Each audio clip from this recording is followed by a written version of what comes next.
undi munsi indi mihezagiro ikindi kiganiro partie ya gatatu 3 points Big Zoé ndi ngaha ku bwanyu.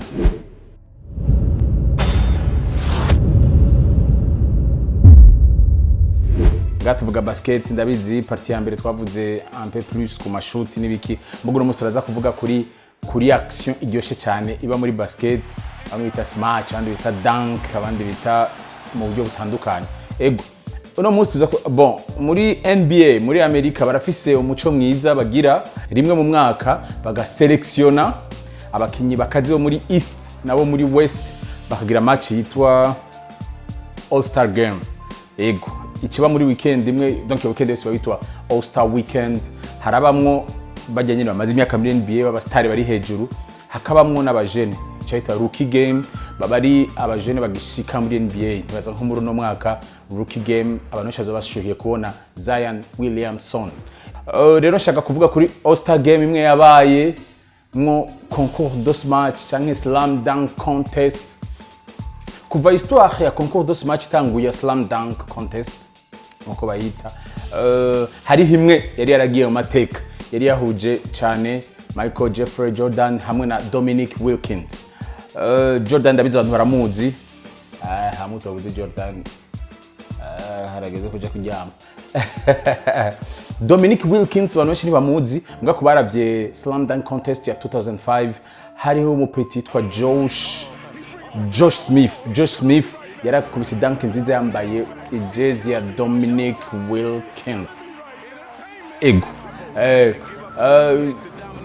kuva histoire ya slam dunk contest yabaho yico gihe ya Dominic Wilkins hamwe na Michael Jeffrey Jordan niyo yari yaragiye mu mateka niyo yavuye mu dunk abantu benshi bazitwa Air Jordan, abantu benshi bazi nka marke y'ikirato canke impuzu canke inkofera canke ikimugabo ni dunk Jordan yakubise muri concours de match.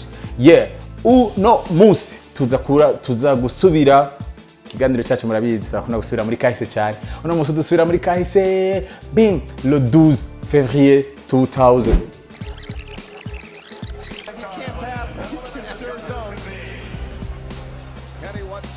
What's going on your thinking process? I really like that. I like the elevation. I like the creativity. However, he didn't get up the ball up high enough on the dunk, so he was kind of low once he caught the ball. Slam dunk contest ya mateka. Yes. Uwo mwaka wa 2000 All Star Game bari bayishuhiye cyane gosi cyane slam dunk contest kubera 1999 ntihari yabaye NBA yari yagize hari habaye ingorane muri NBA, hari crise financière ndibaza NBA imara umwaka wose imeze nabi, abakinyi bamwe baraja no kina no mu bindi bihugu, bemwe n'abakinyi bakomeye nka Kobe baraja kina mu bindi bihugu. Ego hama 98 même chose slam dunk contest ntihari yabaye ya muri 98 ntiyasivye kubera crise. Slam dunk contest muri 98 yasivye kubera muri 1997 hari yabaye concours de match ibishe vya dai ibishe iteyisoni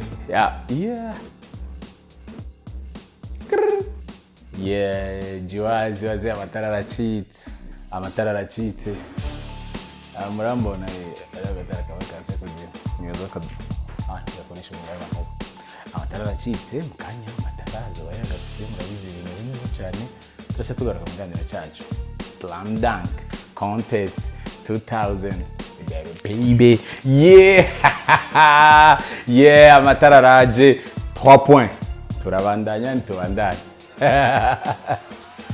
Yes 1998 même chose All Star Game ntiyari yabaye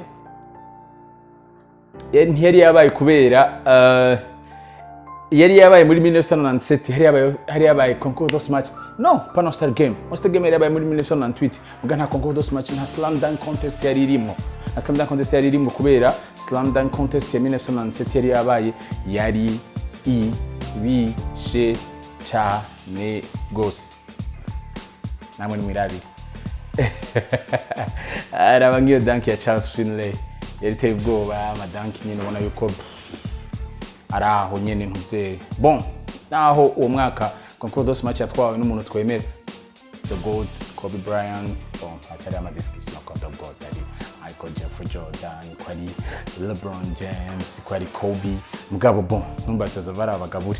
The GOAT, the greatest of all time. Kobe, and look at the style, look at the presence of mind. This kid is 19 years old. He has presence of mind, of fans. Yes. Dusubiye inyuma 12 février 2000 All-Star Weekend.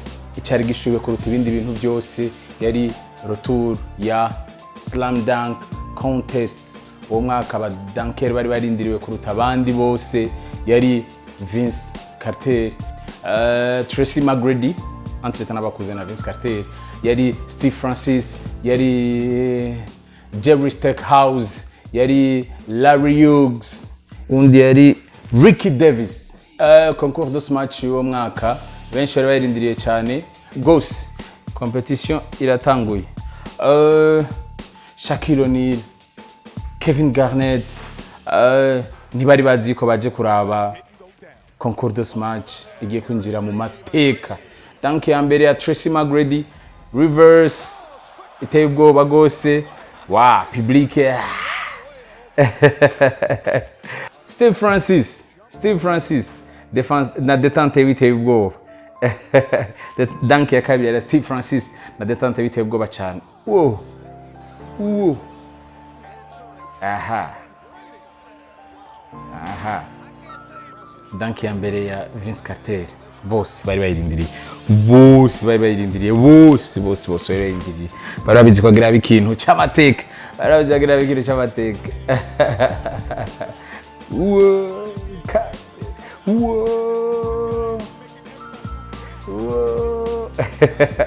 Dunk ya mbere 360 ifatanije na windmill.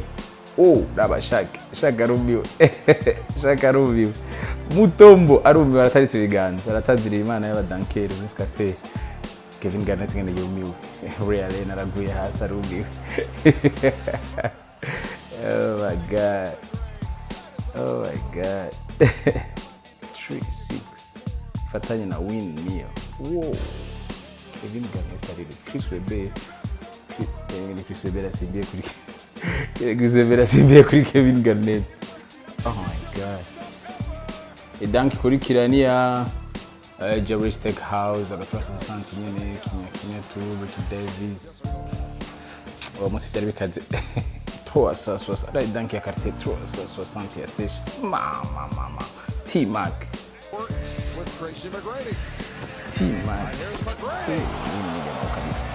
Steve Francis. Wow. T-Mac. Finale 360 teve gol. Wow. Vinsanity. Vince Carter. Bose bararindiriye. Jason Kidd ararindiriye. Tracy McGrady umukuze we wagira mu umupira. Wow. Enjoy. Akagri. Bose barataritse ibiganza. Wow.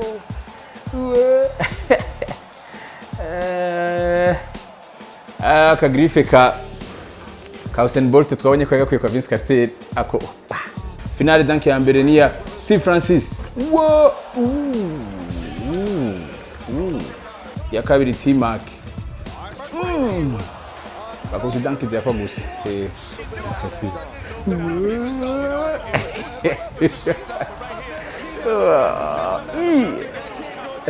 Idangi yakubise danki yinjizamo ukuboko gushika igice cy'ukuboko cyose kinjiza muri pati. Steve Francis nazagira teri ya nyuma yiyumvirize. Steve Francis ateye goal. This Carter, the last one. Public yose irahagurutse. Mama bagurutse kuraba the half man half amazing. Yeah, Shakira can do Jason Williams. Yeah, public yose iringa. Whoa.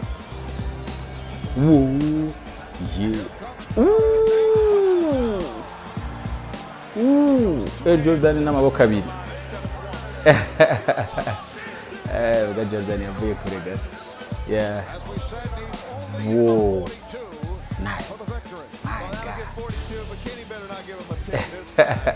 Vince Carter ni yatwaye 2000 slam dunk contest, this sanity, this color. Mama, half men, half amazing. Slam dunk competition has made its return in a big way.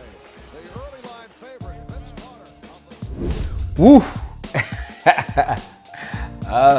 Slam dunk contest, y'amateka.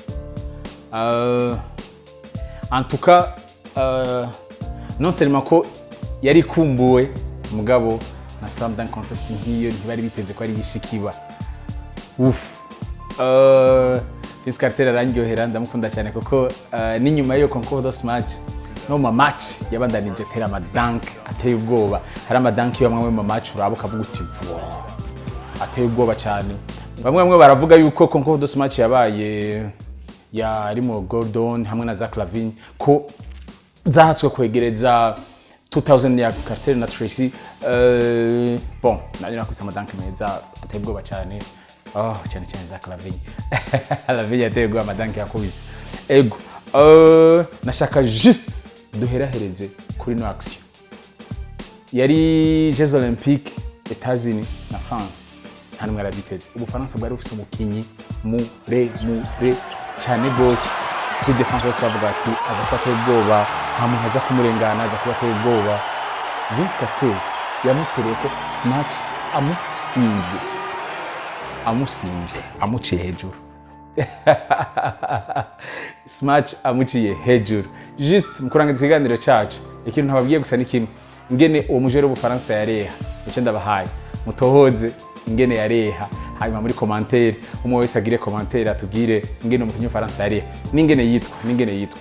Just ndabizi ko abamuzi abandi baprofite kugira ko research. Thank you. Ikiganiro ni 3 points. Big Zoé ndingaha kubganyu. Yo, don't forget to like, share, comment, subscribe. Yeah. 3 points.